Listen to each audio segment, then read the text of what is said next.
يوم 17 مارس ذكرى اتنين في الفردوس، البابا شنودة التالت وأبونا فلتأوس.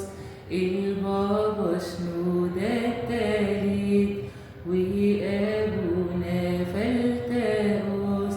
هنا اتقابلت صلواتهم وهي صاعدة لسما، وهناك اتقابلت طلباتهم عند يسوع ابن الله، وهناك اتقابلت طلباتهم